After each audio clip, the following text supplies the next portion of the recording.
This is the 217 Recovery Podcast with Corey Winfield and his better half, Marnie Winfield. Oh, you ready to mix them in? We're going to do the podcast. Oh, okay. Marnie don't get mad at you, is he? No. Mad at herself, I don't know. All right, let's see if this is good. It is the 8th of April. The year is 2021. I've been hiding under a rock. Welcome. Hi there. Hi. My name's Marnie Winfield here. Corey Winfield here. The better half. Yeah. Interesting. I got that. That's quite the compliment. I'd say it would probably be the better 3/4. Oh, really? Yeah. Wow. I should rewrite that. Yeah, Tyrone was here the other day, and we cut some new lines. Oh, damn, there was one I wanted to put together today. You still can. Wow, just pause the show and then whip it together real quick while you sit there. I guess so. Stare at me and give me the, we got time for this look. No, if you want to. Well, it's too late now. Let's just roll on with the show. All right. I really don't want that look from my wife. See, guys, I'm learning, right? Am I learning or what? This marriage thing's a piece of cake. You watch the face and you take it in, and then you realize, okay, that's not the good look that she gives me. Then you just move on. It's like you take what you want and you just throw it away. Not in all cases. You're a great wife, and I just joke a lot, but yeah, when you get that look, though, you guys know what I'm talking about. And see how I just bounced back with that? I was like, oh, you're sweet, honey. I love you, and you're a great wife, but I know what I'm doing, guys. You do. Man. Well, I think I do. So, big shout out, though. I don't know if you want to start off with this, to a company who supports recovery. Mm-hmm. I think we should. And I'll tell the backstory on this. We are a 501c3 organization. 217 Recovery is, we help people in early recovery. It's with a podcast. It's with blogs. It's giving them rides. You know, we kind of do a little bit here, a little bit there. You know, sometimes we give people clothing. We do what we can. But we need help. And being a 501c3, we're a nonprofit. So companies can donate things to us and write that off on their taxes. I don't know how. I'm not a tax guy. Not sure how that works, but they do it. So somebody somewhere can help you figure that out. But we've asked a number of places for help, and 99 out of 100, I get told, nope. I don't understand recovery, blah, blah, blah, blah, blah. I mean, I'll get the dumbest excuses sometimes, and then when we apply for grants, too, it's, oh, you're too new, or I don't know. I've heard it all there too, but it's a lot of no.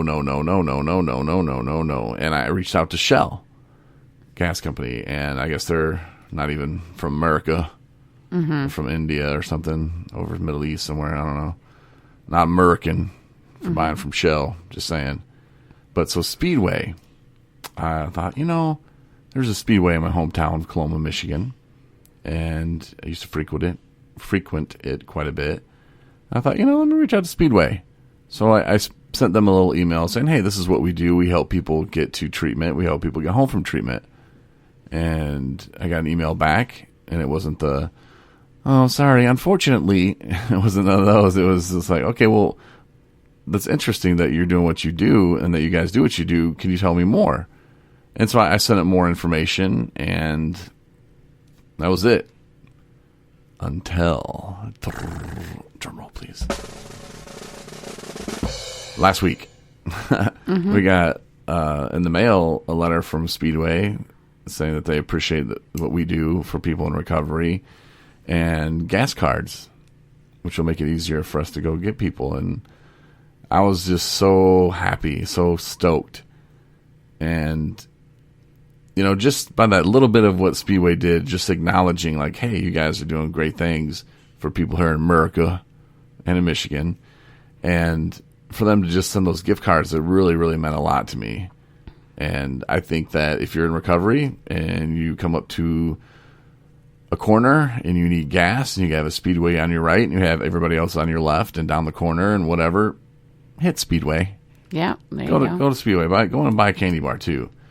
You know, they do support people in recovery, so big props to Speedway. And it touches my heart that they took the time to write us that letter and to send us the gift cards and stuff. So, And the letter said, like, good luck in your endeavors and so on. So yeah, I think the acknowledgement, it's right. It's more about them saying they support what we're doing, and even though it wasn't $1 million, you know, it was something. yeah. And it was them saying, like, keep doing what you're doing, and we're behind you. Yeah, I didn't know how much to ask for, so I asked for like $100,000. You know, but that was. I mean, I don't know. Aim high is what I was always taught. You know, and yeah, that's cool. Any little bit helps, and the fact that, like you said, that they acknowledged that what we're doing, they didn't just, hey, here you go, here's some gift cards. You know, they took the time. So I don't know if somebody at Speedway or if the person who I reached out to is familiar with people in recovery or if they have their own personal story. I have no idea. But that was very awesome. Yeah. So again, big props to Speedway. Yeah. So if you're going to get gas, stop by Speedway Hell first. yeah. Supporting recovery. Shell, not so much. Just saying. So, oh my gosh, you'll never believe what happened to me at Speedway, matter of fact. And there's no lawsuits going to happen. Nothing like that. Oh, yes. Yeah, so I was getting gas yesterday. I had to go to Detroit and I had to come back. And I stopped at Speedway, and I can't remember what damn city it was in. But anyway, I had to pee really bad. And I thought, well, I'll gas up here and go. And then as I'm gassing up, I look over and I see these young hooligans harassing this older lady. And they're like, took her mask off, and they're dancing around with it and stuff. And I thought, you know what? Somebody's going to put an end to this. So, 42 and about 800 pounds. So it's not my junior high baseball playing weight. So I look over and I thought, man, I'm putting into this, you know. So I run over there and on my way over there first, before I get there, I try to jump the gas hose. And by jump, I mean I put my right foot over, and then I was so anxious to get over there to break this shenanigans up that I went to take my left foot, and the confidence of how high I could lift this foot apparently was overestimated, because I didn't even catch it on my foot. It hit me in the shin. And so this gas rubber hose hits my shin, which hurts, by the way, and it like was taking skin off. So then I go to drag it, you know, like and so I'm caught in this rut here as the old lady's still screaming for help. I'm like, gotta help you, lady. And so I'm like, okay, and immediately on the withdrawal, I feel my hammy. It's like, oh my God, this is what it feels like when those football players pull a hamstring, huh? All right, so I'm like dancing around, hopping on one leg. I'm like, this is just stupid. You know, this old woman needs help. Or this elderly woman, sorry. So I go back to, let me get higher. I try to lift it up, and I'm in so much pain. And I whiff again. And I run to the force of the cord, and the skin just taking off my shin. Damn. So then I kind of turn. I do like a 180 to kind of pull it back up, and oh my God, I'm in so much pain. And I finally like get both feet on the ground, and I try to just stand up, you know, to like just, I don't know, you know how you do when you're at a swimming pool and you get a cramp in your foot and you just got to stand up?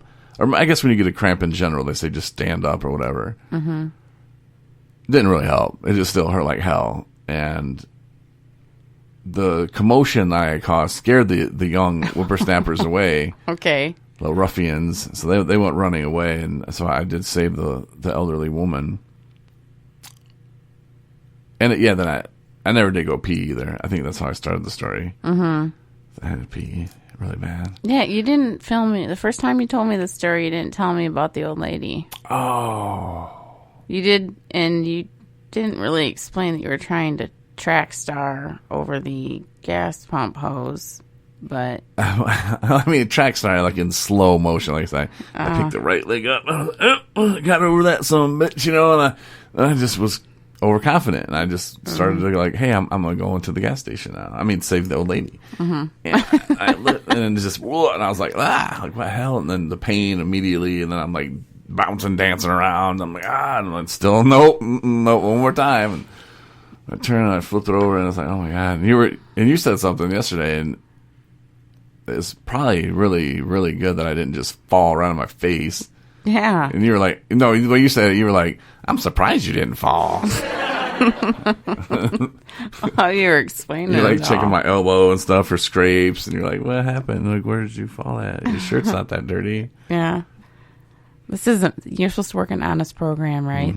There was no old lady, was there? No, there wasn't. I Okay. just had to pee really bad. Yeah. And I think I was still like an hour and a half away from home. I thought, man, I really had to pee. And I'm the king at holding my pee, but this was kind of uncomfortable. So, but when my hammy blew out, I didn't even care about going to pee. I was so like, oh my God, when I saw that, and I'm like, oh, they're going to have a good one on the camera later. Like, I'll be on some YouTube channel. And then here comes an employee out. Hi, how are you today? I just looked at her. I said, things have been better. Things have been better. And she kept wanting to talk, and I was like, and I was surprised I could even speak. I was in so much pain that I was surprised that everything just came out right. And I remember thinking, wow, that took a lot for me to even say that, and I didn't sound like, help. So how are you feeling today? Oh my God, today. They say a day after the injury, it's like way worse. So this is an injury. Oh yeah, yeah. I think I pulled the hamstring like out of the bone or off the bone or whatever you do with a hamstring. I broke it in half. I don't know. It was crazy. That's a very dramatic story. It's an injury that I didn't expect to have at 42. Right. Maybe I need to limber up before I gas up. Yeah, is that what we learned from? Is that what we're learning from Well, this? and see, I've looked at this stuff before and thought, I'm just going to step over it. I think this is a common injury, actually. I think this happens more than what people would like to. Well, the moral of the story is not to try to help little old ladies. Yeah. Well, you can help them. Just go around the other side of your car. Okay. But When there are little old ladies. yeah, and I think I want to say I've attempted this before in the past, and I did not get burned as bad. And the shorts, you know what? Honestly, the shorts I was wearing, there's not a lot of crotch room to it. Because something like that. Because like when I sit down, I don't know. It's just they're really weird. Like there's not a lot of give to them. You know, it's not like workout shorts or anything like that. So I think that was kind of constricting the leg lifting. Because when I sit down, sometimes I gotta pull them up. Because it's shorts weather now. Yeah, it is shorts weather. So I think I have done this before in the past and cleared it just fine. Just the fact that those shorts were creeping kind of made it tough. Nico's, I'm not sure if you can hear that. I can hear it in my headphones. She's back on her little game of we're doing a podcast. She's going to use her potty. Teach us a lesson. I was smelling over there. One or two. So far, so good, but, you know. Yeah, so that's a little bit about my day yesterday. I think that's kind of all that really went down. Man, she is really tearing it up. I really hope people can hear that. I mean, I hope they can't, but if they can... But if you can, that's what it is. Yeah. So in that fashion, I hope you're hearing that right now. Because we're a professional podcast. We have some of the most interesting podcasts about recovery that you'll ever hear. Sometimes. Oh, my Lord. How can you sit close to that? I'm just trying to just not Alexa, pay attention. turn the at all. office fan on medium. Like Alexa's going to fix it. We need to have Alexa air freshener. Is there such a thing? I don't know.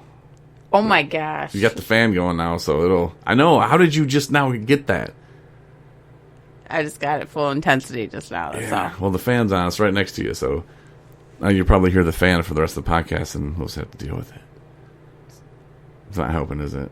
It's probably just... It's what it's doing is it's... That's probably what happened is I turned the fan on, and it sucks all the air in.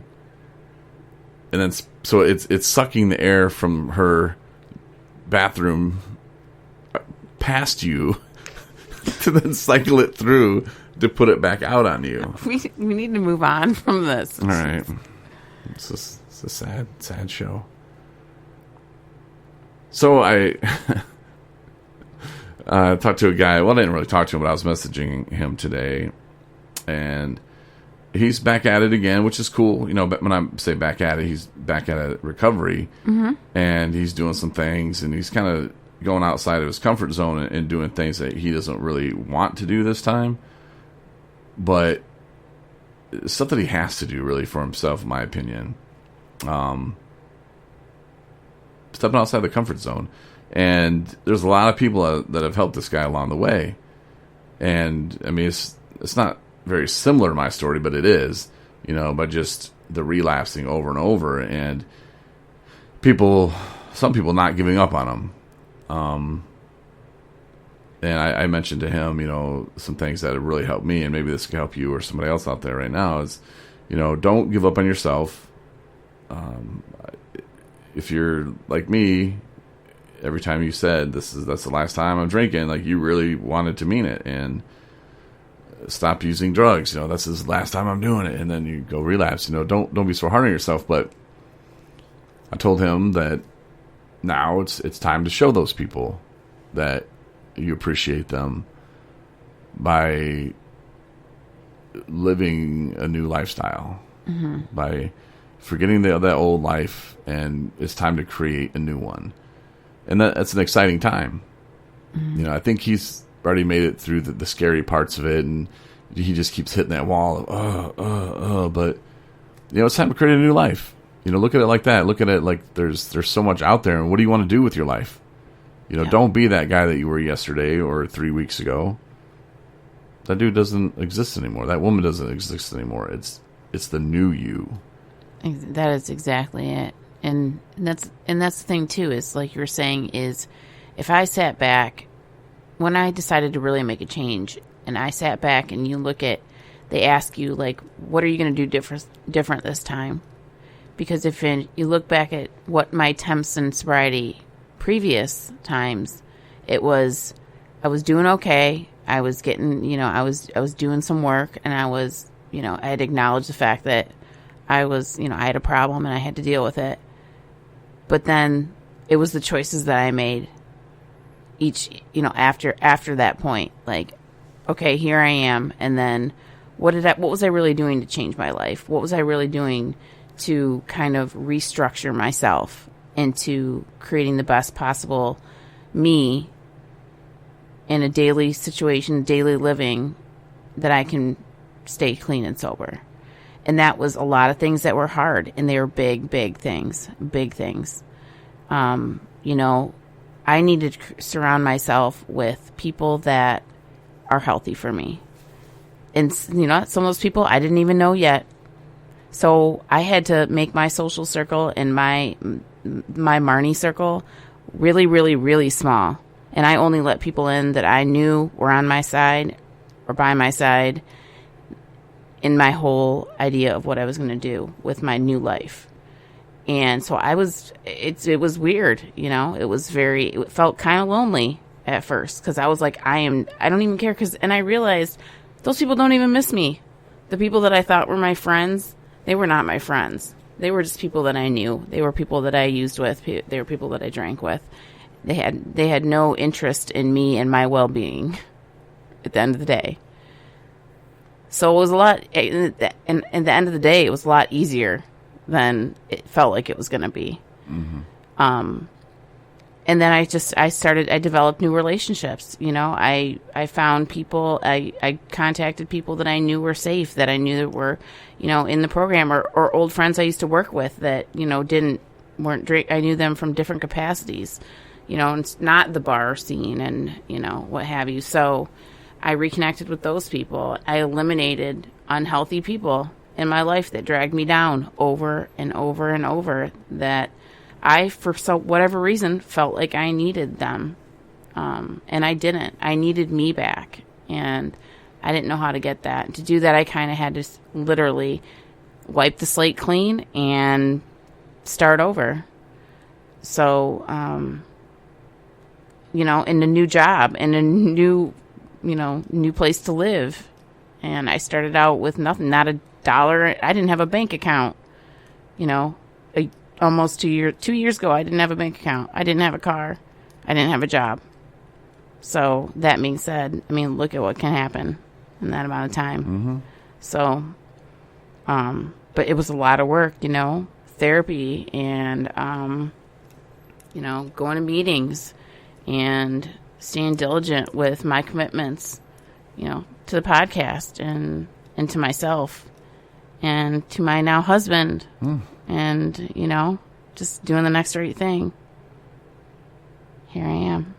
Well, I'm glad that you've discovered your new self and that you took that opportunity to go after something and not stay stuck in the past. And, this gentleman, I was the same way, okay, what's new for me? I needed to move out of Southwest Michigan. I needed a fresh start. I wasn't running from my problem. The problem's always going to be there. Mm-hmm. I just needed a new place to do it, a new start. And, this dude, same thing. It's just, I think he's at that point now where I think he can go, I'm going to start a new life. I'm not going to be the guy who always had the drugs or, the guy that's always messed up or, that's the old guy. Like, the new me is this, what I want it to be. And then you can go out and you work for it. And you work just a little bit each day and it gets better. And before you know it, 2 years go by and you're married trying to have a baby. Mm-hmm. It's that awesome. Yeah. And it can happen that fast. I don't think it would happen that fast for everybody. And at the same time, the stage that I was at when I realized, okay, I got to just move on. This is a new lifestyle, a new life. Like I said, he's at that because he's been relapsed a lot of times like myself. But, that probably could happen to someone at their first time going to the treatment, or maybe if they're just going to outpatient or something, that they could have that realization or that come to Jesus moment where they're like, okay, I don't want to live that way anymore. I want a new life. You don't have to go into a treatment center to figure that kind of stuff out. Mm-hmm. I was just hard-headed. I was different. I was different than everybody else. I could do it one day. Which is an absolute lie. It's an absolute lie. Mm-hmm. And then you realize that, the point we're at, I don't ever want to drink again. Mm-hmm. I don't ever want to get high again. It's not worth it. It's really not. And somebody could be listening right now. Maybe a loved one's making you listen. And they're like, oh, listen to these guys. They're just like us, but they're cooler. Just kidding, sort of. But we're telling you, for real, it's not worth it. And your brain will lie to you to tell you that high is that good. Or like Marnie said, those friends that, they're only around because of the drugs. Mm-hmm. They're not real friends. Oh, but you've known them. So it doesn't matter. Mm-hmm. Stop doing the drugs. See what happens. See how many calls you get. Uh-huh. None. You'll get none. Nobody's going to miss your ass. Nobody's going to, hey, what are you doing, girl? Oh, yeah, you want to do... Nope. And you want to ask yourself this, too, is how much interaction have you had with that person where you weren't drinking or drugging? And if you can come up with anything, that was my thing. I literally was some friend, quote-unquote, friends, I could not think of one time that I actually interacted with them when there wasn't drugs or alcohol involved. Those are not your friends. So that was a rude awakening. Yeah, and I have few friends, and I like it that way. Mm-hmm. And it is a tight knit group, but there's nothing wrong with that. You realize life's not a popularity contest. Yeah. You realize the things that are important to you. And in your new life, these things are possible, and it may take time for some people to come around. I told a woman today that, she was upset that her mother was like, "Oh, well, you're not staying here." She's like, "But I need help, whatever." Nope. So I was like, well, you can't expect them to just open arms welcoming you in again. Mm-hmm. Like, how many times has this been? Like, trust is we got to earn it again, and we shouldn't expect anything but that. We have to show them. How many times have we said it? "Oh, this is my last time knocking. Oh, I promise." Shut up. They don't want to hear it anymore. I think I wrote a blog about that. It's like nobody wants to hear you're sorry. Mm-hmm. They're done with it, and you just have to pick up the pieces, create that new life, move on, and those people will be in your life again. As you create your new life, these people, family, loved ones, real friends, they'll want you around, and your phone will start ringing, and people will say, "Hey, are you coming for family and for Easter or whatever?" And you say no, and they go, "Damn, it's really wanting to hang out." Mm-hmm. And they're sincere, and you're like, wow, like, he's never said that before. My brother Travis said that, and I'm like, damn. Yeah. And I can tell you with my family, even being invited, because out of maybe a family obligation, they've told me straight up since that time that when I said I was going to come, the whole time they were holding their breath, wondering what kind of shape I was going to be in when I got there. And if they should be like, should have thought twice before having her even come. Mm-hmm. So, I mean, that being said, like, wow, what a difference. It's awesome, though. Yeah. It feels good. Mm-hmm. When it finally hits you, like, wait a minute, is that happening right now? Yeah. Like, they're kind of bummed that I'm not there. Of course they are, but to be for real about it and, to get that kind of response it's nice that people want us around again. And it's the real us. And that new life is out there. And it's up to you. What do you want to do with it? I mean, that's the thing. You can look at like, oh, I can never drink and I can never do drugs again. Oh, I'm not going to hang out with a Hep C person or whatever, or whatever. I'm just saying. Like, don't be like that, because it doesn't have to be bad. Think about it in a positive light. You can still hang out with whoever, but just saying, what new life do you want to have? Write it down. You want to go back to school? Do you want to become a mechanic? Do you want to donate all your money to 217 recovery? Like, what are the things you want to do in life? Mm-hmm. Think about it, man. Life is short. Mm-hmm. We've already messed around for so long. 15, 20 years, man. I just, peed out the drain. Yeah. Peed down the drain. I don't even know how that goes. My leg is in so much pain. I think I just... Your leg's in pain, your brain doesn't work. Lyric. No, it's throbbing right now. Like, I should probably get it checked out, but... Maybe you should. Just eat a couple aspirin. You are going to get your COVID vaccine. What if I already have COVID? No, you don't have COVID. How do you know? I'm pretty sure you don't have COVID. Well, because unlike those nail places and those yoga salons, I come in contact with people who have COVID. I know, but remember, you're pretty confident that you don't get COVID. Take them to and from places, and I can't really say no.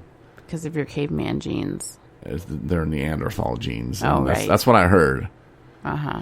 So I heard if you have Neanderthal genes that COVID doesn't really affect you. But I'm starting to get like a sniffle and I feel achy. But that could be all because... You're trying to hurdle gas bumps. Yeah, and see the problem... Let's go back to this injury that hopefully doesn't take me out. See, like right now, it's like my leg is like... It's like shaking because the pain is so much. So, since the leg is injured, normally what people do when they walk, when they have an injury, like say if you injure your leg, like tear the hamstring off your bone, you compensate. So I take all my 800 pounds and now I'm shifting it and walking different. And now other parts of my body that I don't even know I still have muscles in are hurting because they're like, whoa, what's this? Work? Run, lay down. So now like my whole back is sore in the normal spot where I have the herniated disc, it's always sore. So I'm kind of used to that pain. It's just literally pain in the ass. Nothing?